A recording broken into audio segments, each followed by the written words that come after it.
Welcome to Wraparound the World, where we explore the incredible journey of Wraparound from its origins to its global impact. Join us as we delve into personal and community stories, meeting powerful individuals, families, and communities who have been transformed by this powerful approach. Because we've waited so long. I just said it in there. If you chat GPT, if you look up Google, is the it is Charles Brace who died in 1890. That blew my mind. Makes no sense to me whatsoever. It blew my mind. Whatsoever. It's still like setting in a very uncomfortable way, It's crazy to me. Yeah. Now, I will say, I do get, I don't know, anxious is the wrong word, nervous, right? Yes. So when I saw the video of the thing that you showed from the conference, and so the very first one was looked like an implant, Yeah. and it was talking, and I thought, and the first I belted out, has he lost his mind? What's happening? Yeah, Matrix, in my right? mind- Straight up Matrix. What I thought it was instead of the goggles, I thought you put this implant in. And I'm thinking, I'm not going to do that to answer a phone. Forget it. Forget it. What's his name? Forget it. What's his name? Yeah. That's too much. Yeah. But then I saw it was something that could, Right. Okay, let me calm down. Right. I need to calm myself down. Yes. And look and listen. And I thought, then I looked at it. I'm like, oh, you're right. Wow. Yeah, this is great. Because I think what you're saying is right. I think it's the fears that people have. But if you sit and you think and you listen and you're looking at return on investment, you're looking at the answer to things like, turnover Or solution. Just all Finding a these solution quickly. thinkers. But the things that people are saying, this is why people are leaving. This is why the younger generation of workforce is different from the people. Yes. Right. All of these things, Yes. I think you can bring those people, right?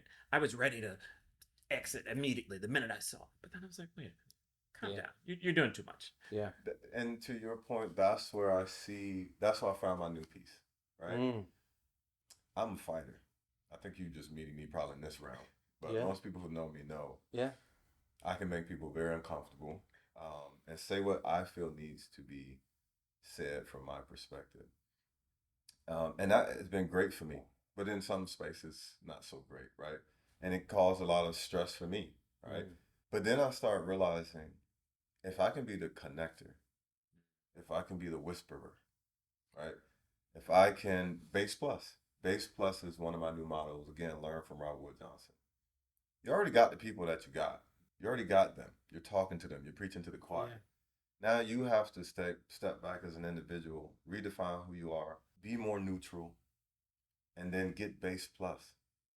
Be more intentional about getting those people who are way over there who are going to recoil about AI. Mm-hmm. Because the more I can pull a few of you over, then you'll go and get some more folks and some more folks and some more folks. And like any technology, when I did telemedicine, I used to tell people, I used to sell it, and I was like, I can imagine the first time somebody back in the day came to someone's house and said, I'm not going to come to your house to talk to them. I'm going to call you on this thing called I literally had like, whoa, you what going to do what? Yeah. Nobody wanted to do that. You got to come to my house and talk to me. Correct. And then when they implement it, it's like, oh, I don't have to walk a mile to come just say one or two things to you. I can just say one or two things to you. So that's going to happen. But I will acknowledge, to your point, we're probably going to see some crazy things we've never seen. It's probably going to bring a lot of harm to people and communities. You're going to see that side of it too. There's no getting around that. It's going to be pretty devastating. I think about now, even the youth I work with, teaching them how to learn and teaching them how to decipher information. I tell them one of the biggest fears I have for you guys is knowing what's real and what's not now. Yeah. I tell my son that every day. And you don't know if the video is real or that person actually talking or anything. It's very hard to tell. That's going to play with us a lot, right? There's a lot that's going to be bad, but at the same time, there's a whole nother side. And I just choose to stay here. And in that middle, this is the conversation we still have to have. We still haven't figured out ethics around AI and things like that. We haven't figured out copyrights. We haven't. It's so new. We just haven't figured those things out yet. Yep. And that's why I want to be a part of. Yep. Being at the table to figure out how does this stuff land. Like I said in my keynote, it could be so bad that it's just automating harm. Right. And that's what I start to think about. Like, these algorithms could be so good that the harm is just automated. In there already. And it's out the bag, and it's just going to be hard for you to undo it. So My part was just kind of get on the ground and be a part of building that. I think that, it's huge to me. Like, I felt honored to know you, that I know that we got some of our lived experience leaders of the finest in the early development, testing, dreaming. And I think that it especially, it means a lot to even be sitting on this table with you, because that, like you said, if we don't, if the great power comes great responsibility, right? Yes. And so giving that power, getting the power into youth hands, and I think the more people experience it, the more the easier they convert. But a lot of people don't like to touch it. And to your point a second ago, you were saying about, like, imagine if staff would have come in and said, "Yeah, we don't type in Word, we don't do that. Like, Word technology, right? It's just a tool. Yeah. We don't do PowerPoint in trainings, right? We Right. don't use cars." Like, it seems kind of ironic in the sense when you look at it like You that. cannot, but why? Right, exactly, right. Yeah, you know what? I'm cool. I don't want that technology. I don't know. I do wonder. Do you think that the more users and the more that we put into it, there may be some level of stopgap between the chaos? Meaning that if the if it's designed off of Mm-hmm. my values, my thinking process, and has nothing beyond that, right? Wouldn't someone be able to? Well, I guess it could be somebody negative too. So never mind. It AI. So I do a lot of reading. Couple things that have come up the last couple weeks in AI. One that was intriguing to me is, I don't know the research study, um, but I know what I read. Right? Yeah. It was an AI starting to feel some anxiety now. On their side, on Yeah, the on AI the side, AI right, side. right. They're Yeah, starting to feel the pain of the starting human. to feel some anxiety. There was another one that came out when Mhm. they really pressed AI up against the wall as far as like shutting itself down. They used some manipulative tactics on the engineer. So yes, there's a Wow. book that I would plug called The Coming Wave, and that was the first book I Huh. read about AI. Yeah. And that is the one that really kind of started to bring this up, right? The morals, the ethics. We haven't gone there yet. We haven't thought about it yet. We haven't really thought deeply about. I say we. There are people in Yeah. tech worlds Yeah. that are thinking deeply, deeply about Yeah. this, right? That don't sleep because of it. Yeah, Yeah. because of this, right? But there has to be some agreement on how far we go. Where, like in Health and Human Services, where we find there's a lot of states and people in this space are nervous because they do have human data, and where is it going and who has access to it. So there is a way to protect data. There are things you have to think about. You have to be responsible in AI. That's the thing, responsible AI. You can't just be out here willy nilly with AI I because you agree. can bring great harm to people. I agree. And so that's a piece that I don't think is being highlighted as far as the conversation. So when you said, "Hey, I saw that video, I recoil," a lot of times that comes from because I don't get it, and my mind goes all over the place. They could do this. If they can tap into my brain, they could do this and they could do this. But I also think we got to have more conversations around, yes, they could, but here's where we're trying to put limits. Here's where we're trying to have an agreement around ethics and what we do. I don't think we've gotten there yet. I think AI is kind of still early. Oh yeah. And so again, not only me being at the table, that's why I talked about the 4 Ps, right? Using my platform, Yeah. using my position, using my power, using my proximity to bring other people in this room that need to be here. Yeah. Yeah. When I went to the video conference, the one thing I didn't mention is I took a certificate. When I started getting into my new identity and I said I'm going to get into tech, I started taking steps, classes. And so I went to NVIDIA to the conference and they had a workshop, an all-day workshop on computer vision, AI, deep machine learning. So I took that one. Most difficult thing I've done. Sure. Yeah. Found a buddy. Mm-hmm. But the other thing that I saw is when I went in a room, there was a whole bunch of demographics missing. It pretty much was white men, Indian men. Not a bunch of women, not a bunch of black and brown. And so and I still have the picture on my phone. Yeah, it probably was a room of 250 people, a huge room. Mm-hmm. And that's when it dawned on me, like, I don't know that people code things necessarily maliciously. It's just that when I look in this room and the developers are developing and trying to tell my story as best as they can, you can't unless I'm in that room. And that's when I took it on myself that not only am I going to make my way in this room, I'm going to open the door. That's why we started the train and hire program. That's why we're working with kids because they don't need to wait. I tell my kids all the time, y'all don't need to wait. This ain't back in the day. You can get it done right now. And so bringing them in the room down to, when I say kids, I have a 5-year-old that I consult on all kinds of things because they have a level of creativity and thought that's untapped. Why aren't we tapping into them? Say it again. Yeah. What haven't we said? Well, this just blows my mind. I'm going to tell you. I know it's you. Every bit of it. And we're just sitting here in 2025. Just Right. sitting here in 2025. I know. Just sitting and here. I have to get this off my chest because I'm burning. You know, I might have been one of those people in 2011 with the telemedicine or Yeah, I'm sure. You don't know that for sure. You don't know that for sure. I'm generalizing. I'm generalizing, and you weren't the only one. Yeah. You weren't the only one. I don't know what this guy trying to sell. Talking Yeah. about seeing somebody on a little screen. I'm not gonna tell this. I don't know what that is. We're not gonna do. We're gonna wait and see what everybody else says. So. Well, we're not. We don't even have time to dive in to like VR and training, simulation, personal. Give me one minute on that. Do you know what I'm saying? Wait. Go. Tell him. We've been something. talking about AI and all that stuff. Oh. So VR was my first love. Yeah. I probably have 7 headsets at the house of every type. I've only got the Google Box. I'm Remember afraid the box? I'm afraid I'm gonna hurt myself. I see all these videos on the internet. Oh, you can. You can. I've got them all, right? I'm trapped. I can't get out. VR first hit me when we worked with the kids. I showed you guys the kids. We worked with First Star Academy. So 2016 telemedicine. I was working for my telemedicine company out in Las Vegas, doing a speaking deal for the company. After me comes Microsoft. They show us, this is 2012, 2013, somewhere. They show us something called a HoloLens.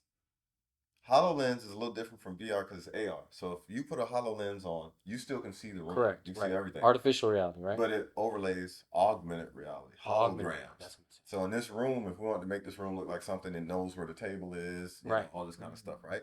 So I was like, what in the world is this?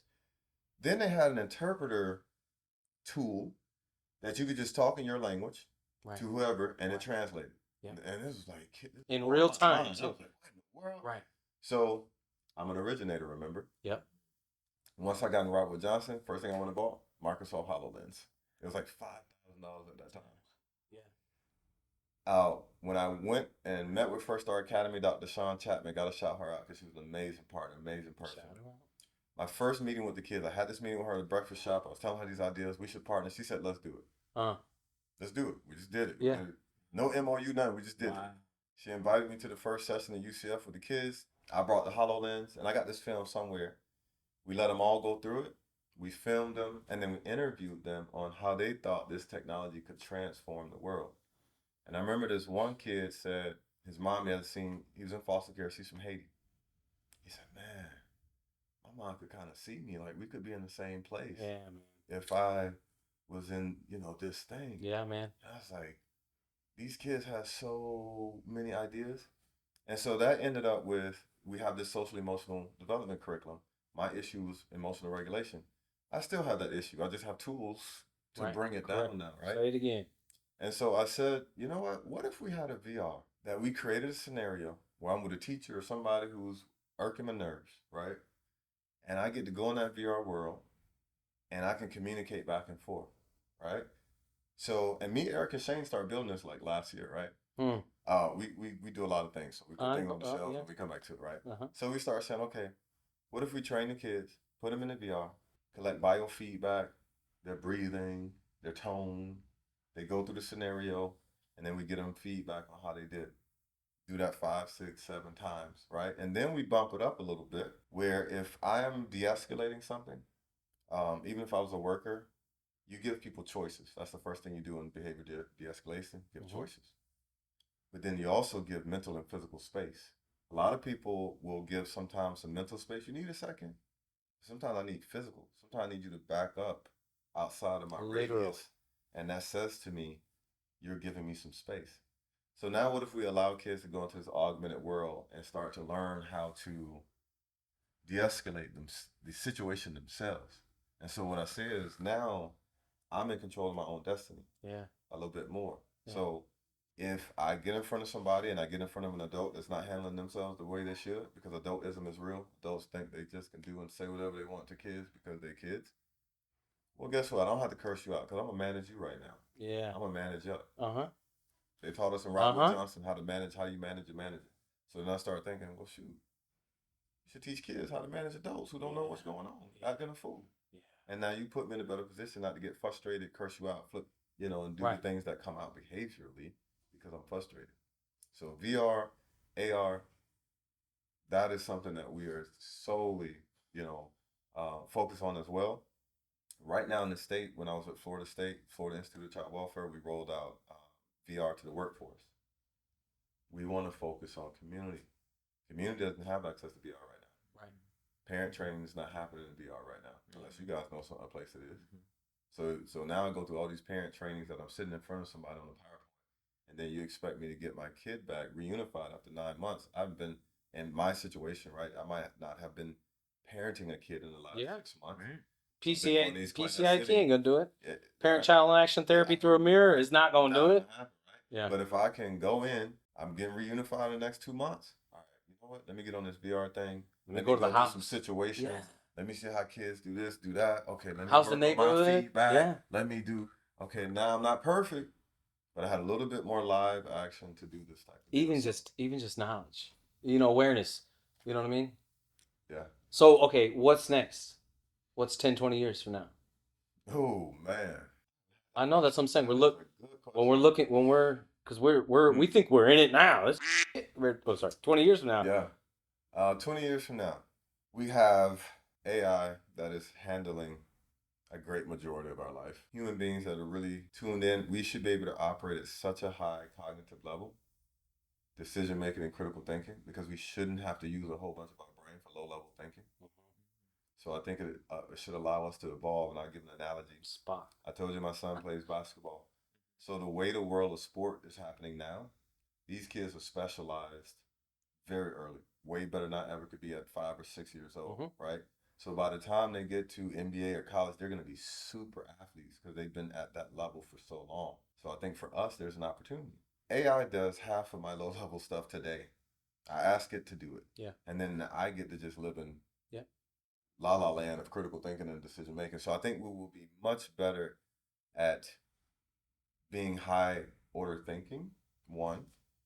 I think there will definitely be a deep convergence of human beings and technology and robots. I think we will be working in unison. Regular, every day. That's just what it is. I would recommend a book, Augmented Workplace. It talks about a lot of these things, where we'll be. And so that's the main thing I talk about in reskilling in 20 years from now. That's the other thing that I think can be the downside. If we don't start reskilling this generation, again, you don't need lower level thinking anymore. Go in some of the stores to order food. Yeah. I was just in the movie theater in Ohio. They had 2 people in the kitchen. One person coming over to the kiosk to ask if you need help. That's it. So if you can't come out of that, and that's why I say families they're either going to be more at risk, right? Because I can't go get a job now. No. What am I going to do? Or I'm in a better place because I started reskilling 20 years ago, and now I can work in conjunction, hand in hand with robots, AI. Yeah. What we haven't gotten, we don't have time for, is biosynthetic engineering. We're making proteins now with AI. Yeah. So now you can self-contain. Wave talks about that. Now I can grow my own food. Now I can be in the garage growing a little DA and grow my ear. Right. Because what's happening with technology is, because it's becoming so available, the cost is just shooting down. So now I could be a kid with $200 in my basement and a curiosity around DNA and proteins and be doing everything that somebody with a big lab got, because it's technology is there now. That's what we are. This is nuts. That's exciting. I know. It's all those movies I used to watch. It's all the movies. It's going to true.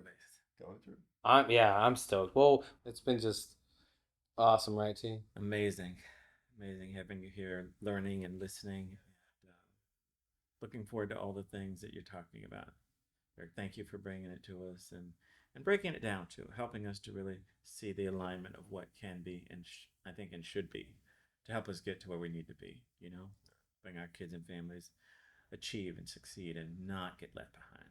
Yeah, appreciate you guys for using your platform. Use my platform. Yeah, it's a privilege. I appreciate the 4 P's or 5 P's. 4 P's. 4 P's. Okay. Yeah. And I was thinking about I won't ask you to answer it, but we'll kind of leave it hanging on this. Same question, child welfare in 20 years. Don't answer. But imagine, think about it. What with all these, with everything we got, what is it? I don't know. That's a great question. Yeah, we'll just let it end on that All right, one. We're let's do gonna let that. it end on that one. Thanks so much for coming out, Thank you. brother man. Appreciate it, man.